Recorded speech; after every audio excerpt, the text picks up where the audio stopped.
Nggak apa-apa, lanjut aja. Tolong seabsen muncul. Udah ya? Bukan.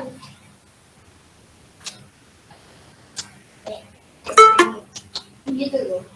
Iya, tapi masih ada 1, 2, 3. Belilah, masa enggak? Aprilia.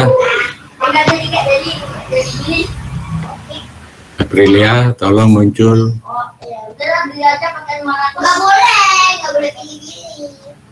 Sekali lagi, Aprilia Veronica, tolong muncul. Beli banget. Aku kali ya. Oke. Manila. Aku lihat Manila deh. Ini Manila. Berapa ya? Harganya Oke, terima kasih. Silakan yang punya tugas presentasi dimulai.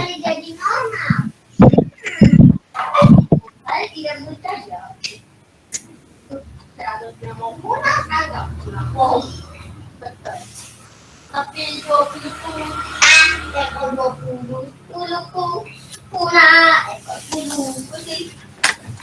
ini loh, itu bukan dapat 3 yang nggak tahu saya bukan itu.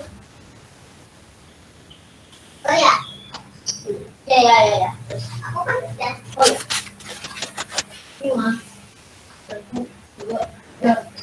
5, kesempatan. Aduh, sampai start. Oke. Mau sampai start. Dapat 200.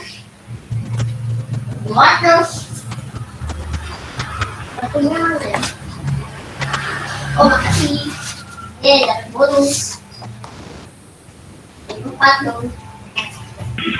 Dimulai nggih Pak presentasinya? Iya, mulai. Ya. Assalamualaikum warahmatullahi wabarakatuh. Waalaikumsalam warahmatullahi. Terima kasih kepada Pak Jono dan teman-teman sekalian yang telah memberikan kesempatan kepada kami sehingga kami dapat mempresentasikan materi pada pagi hari ini. Saya Alfia Irul-Rahma dan teman-teman dan rekan-rekan saya Alfia Rahma Aulia, Dwi Suryani Ati, dan Salsabila Firhani. Kali ini kami akan mempresentasikan materi tentang siklus investasi dan mengenai siklus mata uang asing. Next. Yang pertama kami akan membahas mengenai investasi. Jadi di sini investasi yang dimaksud adalah investasi sementara ya teman-teman. Next.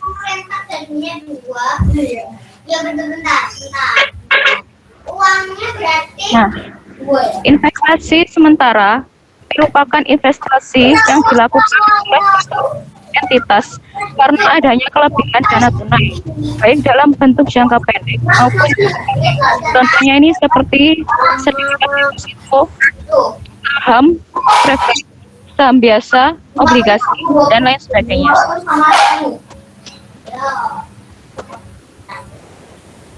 Nah, selanjutnya akun ini digunakan dalam mencatat transaksi investasi jangka pendek maupun serta pengaruh investasi tersebut terhadap laporan keuangan. Yang pertama ada akun neraca. Yang pertama di sini investasi di ekuitas dan hutang yang diklasifikasikan sebagai sekuritas yang digunakan. Yang kedua, akun penyesuaian ke harga pasar atau akun aktiva untuk harga pasar apabila yang di atas dicatat dalam akun pada harga pokok dan ada akumulasi perbedaan antara harga pokok dan sekuritas itu. Dia kumulatif yang perlu direalisasikan karena memiliki sekuritas, ekuitas, dan hutang yang diklasifikasikan untuk dijual. Yang keempat, investasi dalam sekuritas ekuitas ini diperhitungkan dengan metode ekuitas. Yang kelima, investasi dalam sekuritas ekuitas yang diperuntukkan dalam lembaga pokok. Yang terakhir, investasi dalam sekuritas hutang yang diklasifikasikan sebagai ditahan sampai jatuh tempo. Ini dicatat pada biaya yang diamortisasi. Next. Oke, selanjutnya yaitu akun laporan laba. Yang pertama, pendapatan dividen. Ini dari investasi ekuitas yang berhindukan ekuitas ya. Dan yang kedua, pendapatan bunga atas investasi dalam sekuritas hutang. Yang ketiga, keuntungan dan kerugian yang direalisasi atas ekuitas. Untuk dan kerugian yang belum direalisasikan karena memiliki sekuritas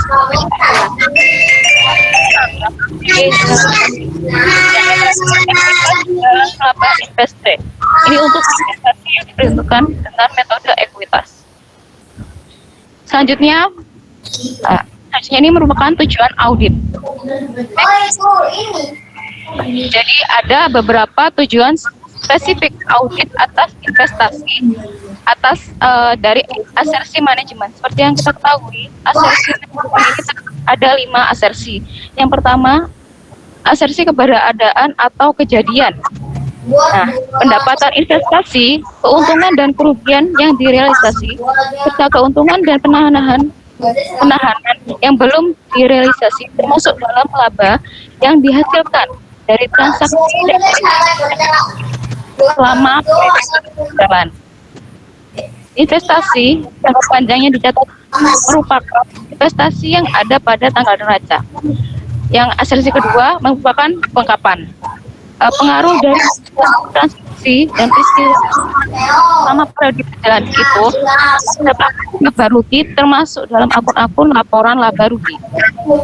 Yang kedua, semua investasi jangka pendek dan jangka panjang termasuk dalam akun investasi neraca. Asersi ketiga, hak semua investasi dimiliki oleh entitas yang dilaporkan. Asersi keempat, penilaian atau alokasi. Investasi dan kerugian yang direalisasi belum direalisasi dilaporkan pada jumlah yang benar. Selanjutnya, investasi dilaporkan di neraca pada nilai wajar pokok, harga pokok, dinamika yang diambil atau pada jumlah yang ditentukan oleh metode ekuitas, sama seperti investasi tertentu. Asersi yang terakhir, kajian dan pengungkapan. Setelah investasi telah diidentifikasi dan diklasifikasi dengan tepat dalam laporan keuangan. Yang kedua, pengungkapan yang tepat telah dibuat berkenaan dengan yang pertama, investasi istimewa, dasar untuk menilai investasi, pengadaan investasi sebagai agunan. Next, selanjutnya yaitu pertimbangan pencatatan audit. Nah, pertimbangan dan pencatatan pasti sangat penting bagi auditor dalam mengungkapkan opini auditnya. Salah satunya yaitu materialitas. Apa itu materialitas? Materialitas itu adalah adanya salah saji. Jadi adanya penyajian yang salah, termasuk penghilangan. Itu dianggap material apabila keseluruhan bagian itu dianggap bisa mempengaruhi keputusan akuntansi. Yang ditahan sebagai investasi jangka pendek itu dapat bersifat material bagi solvensi jangka pendek atau sekuritas. Dan sekuritas yang ditahan sebagai investasi jangka panjang dapat bersifat material baik bagi neraca maupun laporan laba rugi tergantung pada entitasnya. Selanjutnya, next. Selanjutnya akan dijelaskan oleh rekan saya. untuk selanjutnya yaitu risiko inheren. Risiko inheren ini adalah risiko untuk investasi dipengaruhi oleh banyak faktor dan volume transaksi investasi yang umumnya cukup rendah. Di sisi lain, risiko inheren ini juga lebih menantang untuk dikendalikan dan memberi manajemen untuk memanipulasi laporan investasi. Dan juga dapat menyajikan secara salah klasifikasi yang tepat dari suatu investasi. Manajemen dapat mempercepat atau memperlambat pengakuan keuntungan atau kerugian yang belum direalisasi dalam laba. Nilai wajar mungkin sulit untuk ditentukan. Nilai wajar mungkin sulit untuk ditentukan atau mungkin berubah, maka hal tersebut dapat menyebabkan tingkat risiko inheren yang tinggi untuk asertif penilaian atau alokasi serta penyajian dan pengungkapan. Selanjutnya, risiko prosedur analitis. Risiko prosedur analitis ini yaitu dalam satu industri, audit atau investasi akan bervariasi secara signifikan antar perusahaan. Maka dari itu, prosedur analitis dapat membandingkan 1 tahun berjalan dengan 1 tahun sebelumnya, atau dapat membandingkan hasil-hasil aktual atas jumlah investasi dan laba investasi yang dianggarkan atau dokumentasi lain dari rencana manajemen. Perbedaan yang tidak diharapkan dapat menunjukkan salah satu berkenaan dengan asersi keberadaan atau keterjadian kelengkapan penilaian atau alokasi serta penyajian dan pengungkapan. Selanjutnya, untuk saat ini yaitu risiko pengendalian. Pada risiko pengendalian yaitu pemahaman atas beberapa faktor lingkungan pengendalian, yaitu relevan bagi audit atas investasi. Contoh, wewenang dan tanggung jawab atas transaksi investasi harus ditetapkan pada pejabat perusahaan, seperti bendaharawan. Yang mana seseorang bendaharawan ini haruslah menyadari betapa pentingnya mengamati semua prosedur pengendalian yang ditetapkan.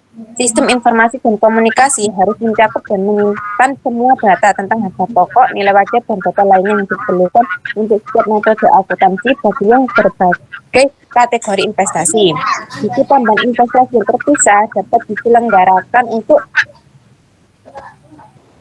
berbagai kategori investasi. Selanjutnya,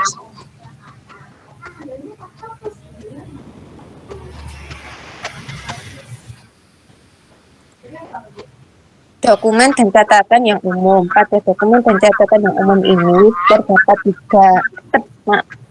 terdapat 7. Yang pertama yaitu sertifikat saham. Sertifikat saham ini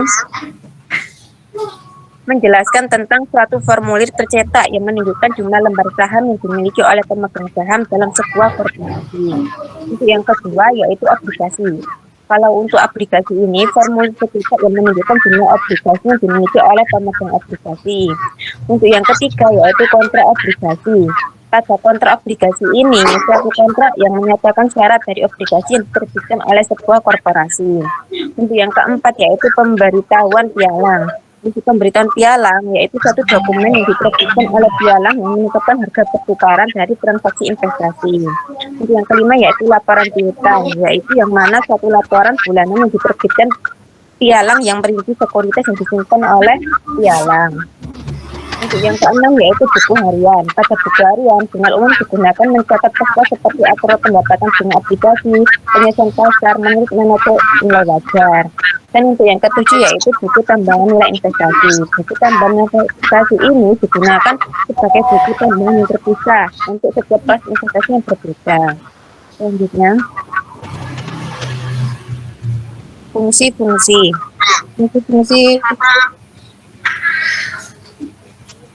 Fungsi untuk mengotorisasi transaksi investasi ini ada 2, yaitu pembelian sekuritas dan penjualan sekuritas. Pada pembelian sekuritas,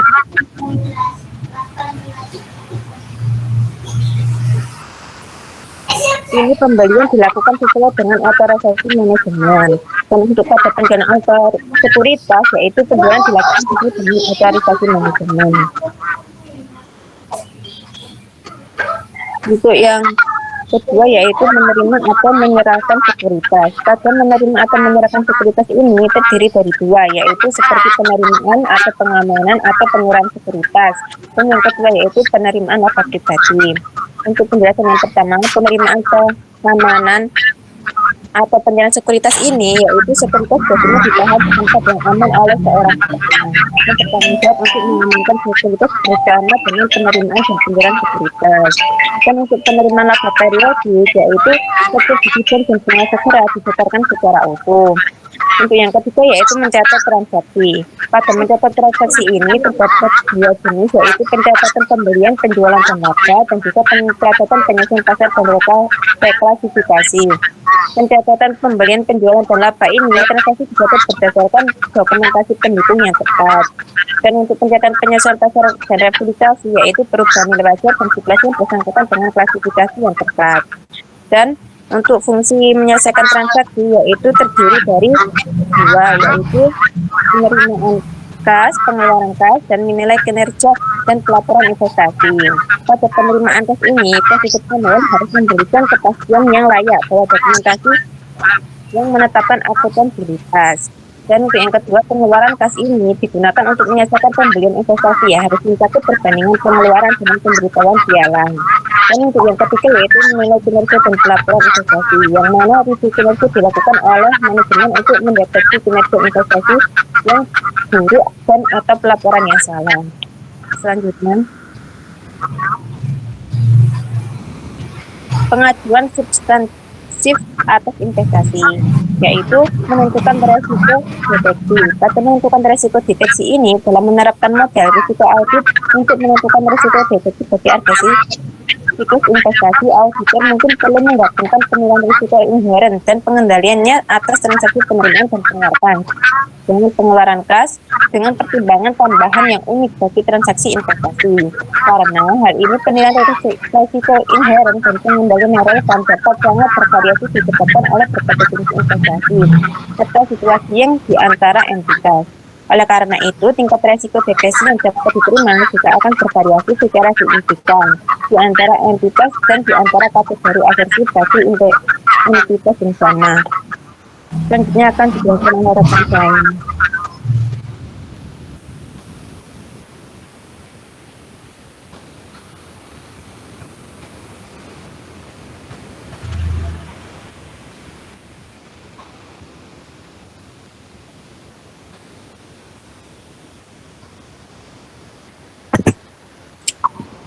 Merancang pengujian substansif. Prosedur awal yang pertama yaitu mendapatkan pemahaman atas bisnis dan industri serta menentukan A. Signifikasi saldo bagian B.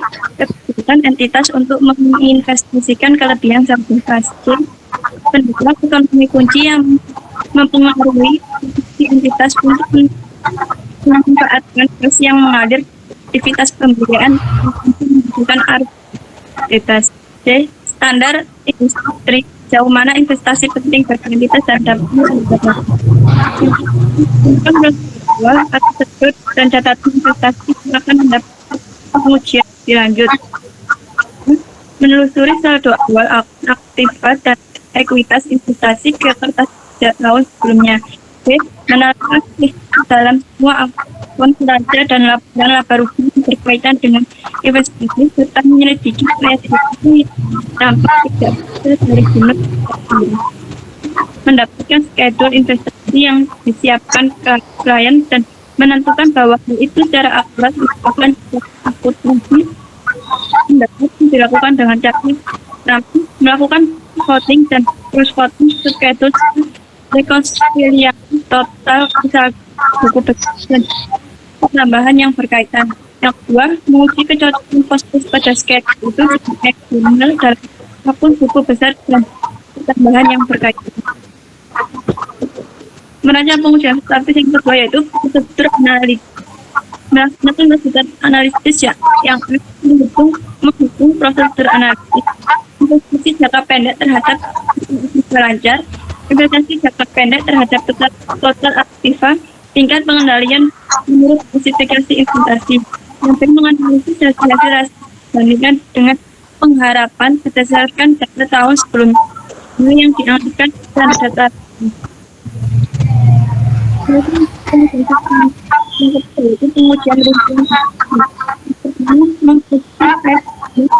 investasi dan pendapatan berkaitan. Yang kedua, menginspeksi dan mengkualitas yang kemudian rincian saldo untuk sekuritas kemudian investasi yang dihasilkan bukan menentukan kelayakan investasi sekuritas kemudian investasi tempus untuk kemudian sekuritas investasi untuk buat kemudian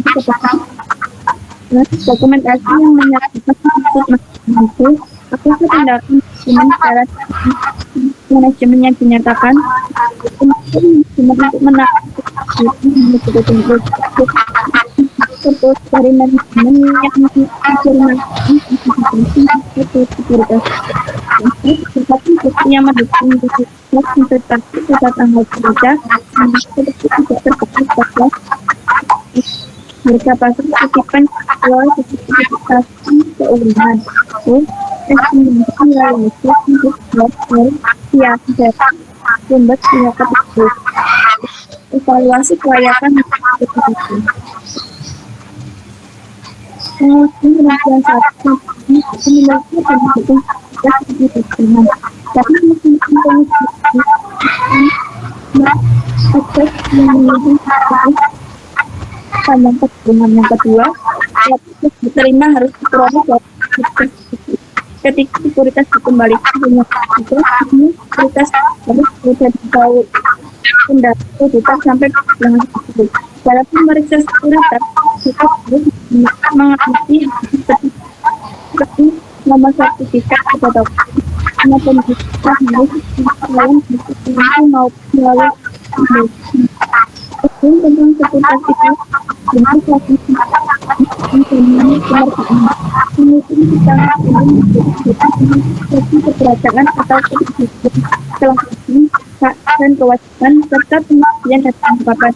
Yang kedua, mengkoordinasikan sekuritas yang disimpan untuk konfirmasi untuk yang diperlukan informasi. Auditor harus mengandalkan dokumen melalui pos dan penelitian atau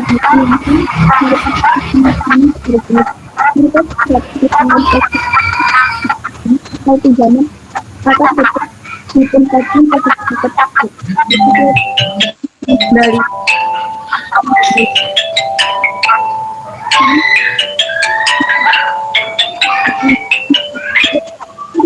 bukti mengenai asas keberadaan atau keterjadian serta hak konstitusi juga akan memberikan bukti asas kelengkapan. Jika konfirmasi tersebut menunjukkan lebih banyak kertas lebih dari yang dicatat untuk itu mungkin kembali ke investasi dilakukan. Laba dari investasi dapat diverifikasi menghitung pendapatan dividen dengan rujuk ke penggunaan maupun pembagian dalam buku catatan kondisi atau pendapatan terutama bersama dengan nilai kualitas selanjutnya.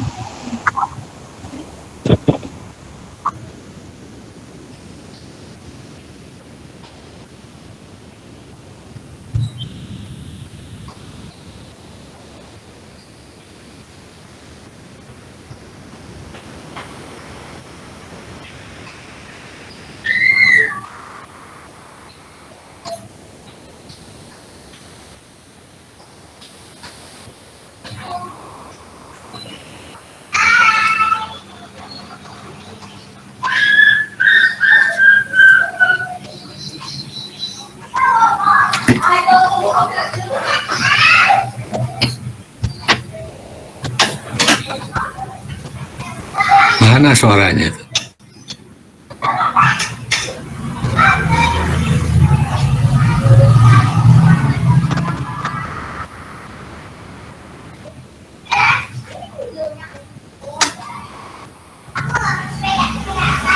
Apakah itu bisa dilanjutkan untuk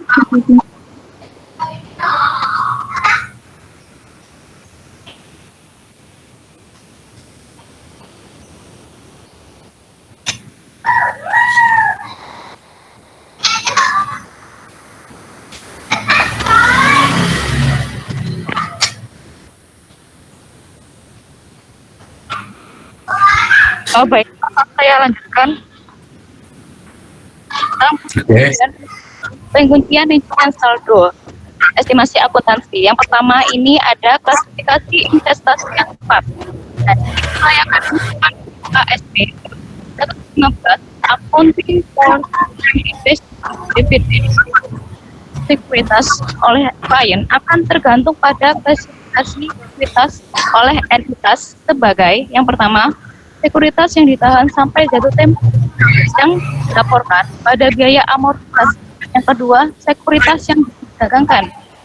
Ini yang dilaporkan pada nilai wajar dengan keuntungan dan kerugian yang belum direalisasi dan dimasukkan dalam laba. Yang ketiga, sekuritas yang tersedia untuk dijual. Jadi, ini dilaporkan pada nilai wajar dengan ketentuan dan keuntungan kerugian yang belum direalisasi, tidak termasuk dalam laba serta dilaporkan dalam akun ekuitas terpisah.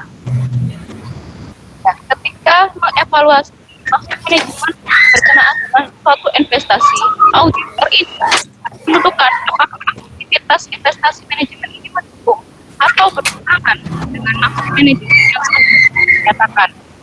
Nah, auditor ini juga harus mempertimbangkan kemampuan manajemen untuk menahan sekuritas hutang sampai jatuh tempo, mengingat posisi keuangan klien, kebutuhan modal kerja, dan kemampuan untuk menghasilkan arus kas operasi. Next, mengaudit. Yang kedua, mengaudit nilai wajar investasi. Nah, jika investasi dicatat pada nilai wajarnya, maka auditor harus mendapatkan bukti yang mendukung nilai wajar tersebut. Sumber umum untuk mendukung yaitu harga pasar kutipan yang diperoleh investigasi keuangan atau estimasi nilai wajar yang diperoleh dari pialang, dealer, serta sumber pihak ketiga lainnya. Nah, yang ketiga, perbandingan penyajian laporan dengan GAAP. Pengertian substantif yang dilakukan harus diberikan banyak bukti yang diperlukan auditor untuk menentukan apakah saldo investasi telah diklasifikasikan dengan tepat dalam laporan keuangan. Jadi sebagian besar auditor itu menggunakan daftar periksa sebagai alat bantu dalam menentukan bahwa semua pengungkapan yang disyaratkan telah dilakukan berkenaan dengan dasar percayaan investasi. Sebagai komponen dari keuntungan dan kerugian ini yang direalisasi serta belum direalisasi, investasi dengan pihak yang memiliki hubungan istimewa serta sekuritas yang telah disediakan sebagai akuntan. Next, selanjutnya yaitu PSAK. Kita akan membahas AK nomor 10 mengenai selisih kurs mata uang asing. Jadi mengenai selisih kurs menurut standar akuntansi keuangan dalam PSAK nomor 10 yaitu selisih dihasilkan dari penjabaran sejumlah tertentu mata uang ke dalam mata uang lain pada kurs yang berbeda. Yang tujuannya ini menjelaskan bagaimana transaksi dalam perusahaan dan kegiatan ke dalam dan bagaimana ukuran keuangan ke dalam mata uang demikian. Nah, permasalahan utama yaitu kurs mana yang digunakan dan bagaimana melaporkan pengaruh dari perubahan kurs dalam laporan keuangan. Next, pernyataan ini diterapkan pada 1. Akuntansi transaksi dan saldo dalam asing. Kedua, penjabaran hasil dan posisi keuangan dari kegiatan usaha luar negeri. Ketiga, penjabaran hasil dan posisi keuangan suatu entitas ke dalam mata uang penyajian.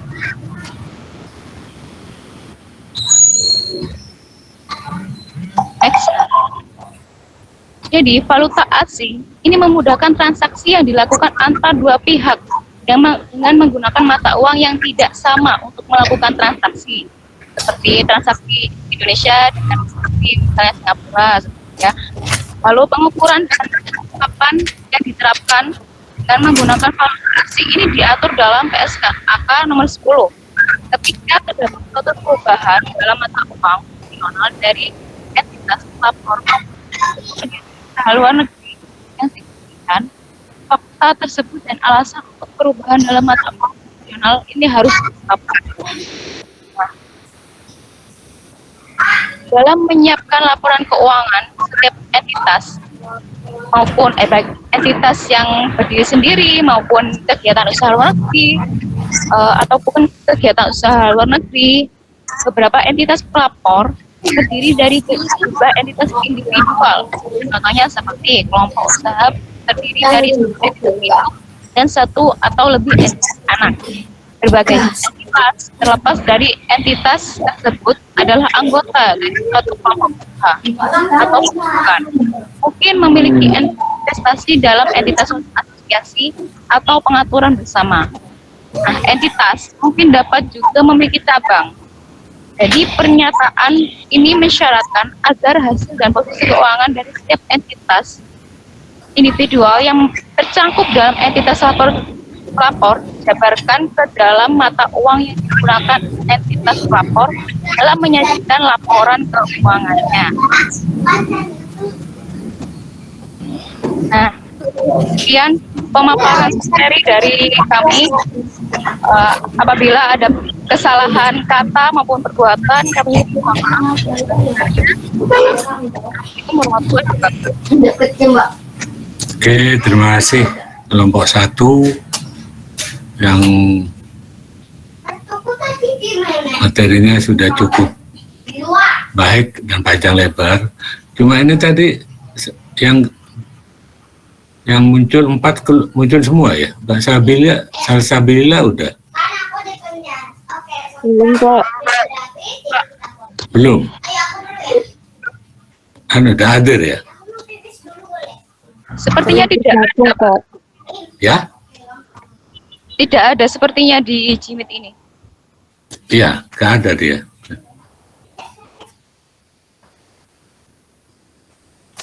Oke, saya sedikit komen tentang mata uang asing ya. Kenapa saya mungkin pernah diberikan atau belum waktu AKM. Jadi semua perusahaan sekarang banyak melakukan ekspor, import, atau ada kegiatan lokal.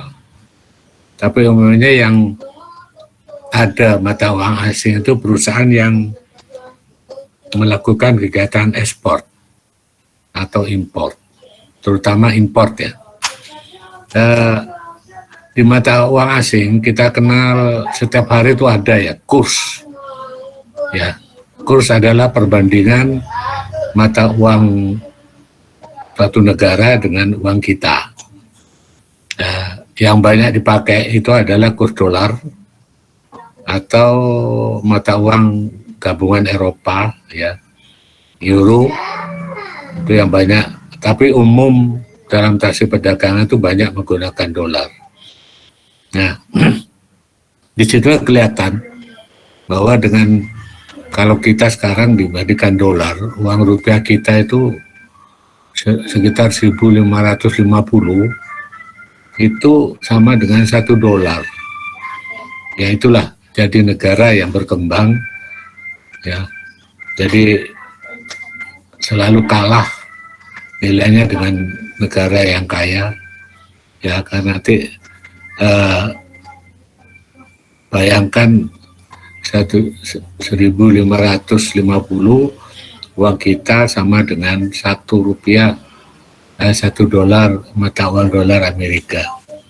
Ya, bagaimana kalau perusahaan itu menggunakan transaksi uang dolar? Jadi kalau nanti bekerja ya, di situ perusahaan terlibat ada pembelian uang dolar atau ingin memiliki uang dolar, entahkah itu berupa giro atau uang tunai. Nah, di kurs mata uang dolar itu ada 3 ya, kurs beli, kurs jual, dan kurs tengah. Kurs tengah ini yang berlaku di akuntansi dalam penilaian. Kalau tidak ada transaksi, nanti di akhir periode atau akhir tahun kita menggunakan kurs tengah. Ya, jadi kurs tengah itu antara kurs beli dan kurs jual nanti dibagi 2, itu kurs tengah, tinggal kalikan berapa kita memiliki dolar. Akibat ada dolar nanti ada laba atau rugi selisih kurs. Itu merupakan rekening laba rugi, ya. Kalau laba atau rugi itu masuk di akun kelompok extraordinary item, di kelompok rugi laba lain-lain.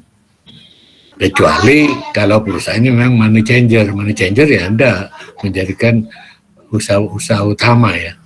Tapi umpama kita perusahaan terkait dengan uang dolar akan ada selisih kurs, baik itu pendapatan maupun biaya.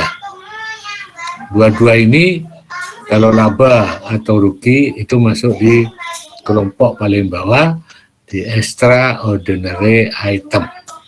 Jadi kalau rugi tidak boleh masuk kelompok beban, kalau laba tidak masuk di kelompok pendapatan. Nah, kalau kita baru beli, ya berarti transaksi saat sekarang kita beli dolar, nah, kursnya 1.500, ya. Jadi kurs kita mendapatkan dolar, umpama kita beli 1.000 dolar, berarti 1.000, ya, berarti hampir 1,5 M550.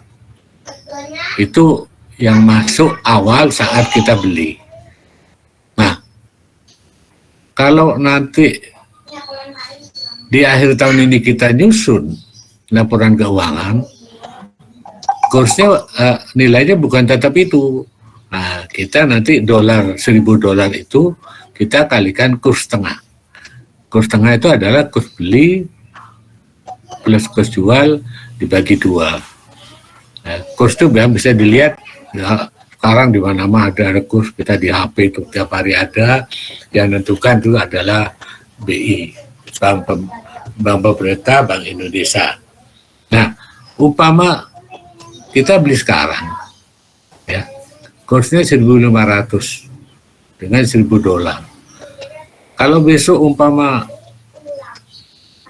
dolarnya dari 1.570, ya kursnya, maka mungkin ada, wah ini kesempatan saya jual ini, untungnya banyak. Nah, disitulah kita membandingkan antara kurs yang kita beli dengan yang kita jual, ya ketemu berapa selisihnya, itulah keuntungan dari dolar yang kita jual. Jadi itulah, karena sekarang banyak perusahaan sudah menggunakan mata uang asing. Tapi kurs setiap negara tidak sama. Cuma dalam konteks perdagangan itu yang banyak dolar Amerika.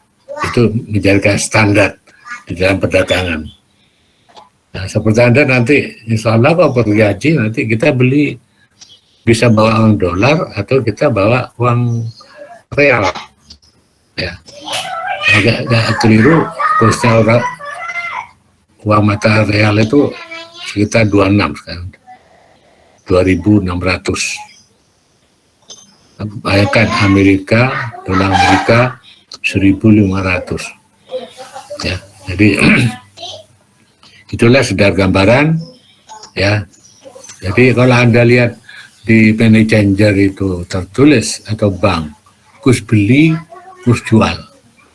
Ya, kurs jual itu harga saat Anda menjual. Ya, kalau kurs beli itu saat Anda melakukan pembelian, itu jelas beda, kursnya tidak sama. Oh, itu kenapa saya minta Anda buka PSAK tentang kurs mata uang asing karena sangat bermanfaat. Jadi Anda jangan buta tentang kurs ya, mata uang asing. Jadi akan ada transaksi jual beli, ada keuntungan, laba atau rugi kurs. Terus akhir tahun saat penyajian, lihat kursnya akhir tahun pakai kurs tengah. Nah, itu yang disajikan di laporan keuangan akhir periode, akhir tahun. Juga akan ada timbul laba atau rugi selisih kurs. Ya, ini pengetahuan bagi Anda. Kenapa saya minta Anda menyusun ini supaya apa? PSAK ini, karena ini penting. Anda nanti pada saat bekerja tidak bingung lagi, wah, gimana ini? Ya, jadi itu ya sekedar pengetahuan sanggup buat Anda yang tidak, karena sangat penting. Nah, ini perlu Anda pahami. Oke, minggu depan tuh kuliah ke terakhir, ke 14. Jadi untuk ada 2 kelompok yang Anda harus maju minggu depan, ya tolong dicatat. Kelompok 5, ya kelompok 5 itu presentasikan tentang saldo kas, ya saldo kas yang ada di halaman, silakan dicatat di buku wajib halaman 270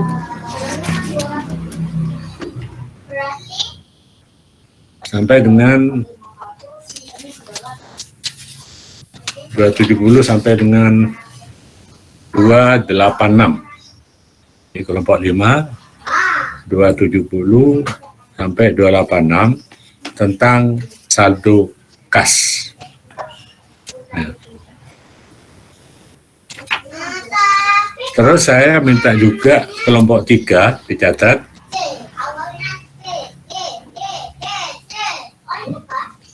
Tentang materi penyelesaian audit atau tanggung jawab sesudah audit. Ya. Itu di halaman 311.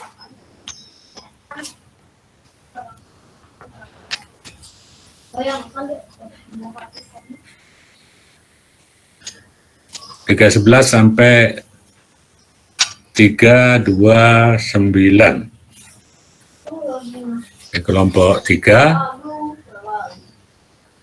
materi tentang penyelesaian audit, soal halaman 311 sampai 328. Ya nanti sudah komplit pemerataan tentang yang maju masing-masing kelompok. Nah, untuk tugas hari ini yang nanti selesaikan jam 9:15 ya, karena setengah 10 kita masuk di praktek audit. Silakan buka buku wajib materi kelompok halaman 249 soal 17.25. Saya ulangi, halaman 249 soal nomor 17.25. Tolong nanti di-share di grup soal ini yang punya buku. Oke. Jadi Anda paling lambat 9:15 ya sudah menyerahkan ini. Tolong saya absensi terakhir. Silakan muncul.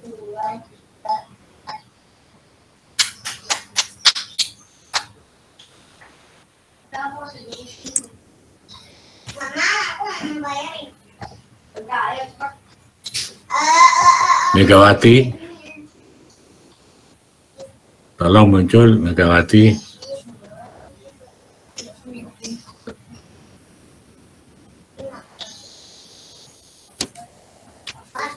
Oke, terima kasih.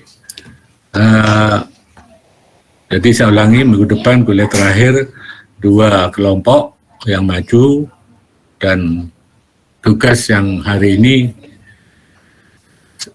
kelompok diselesaikan jam 9:15 atau paling lambat tepat setengah 10, 9:30. Oke, terima kasih. Selamat mengerjakan. Wassalamualaikum warahmatullahi wabarakatuh. Waalaikumsalam warahmatullahi wabarakatuh. Waalaikumsalam warahmatullahi wabarakatuh.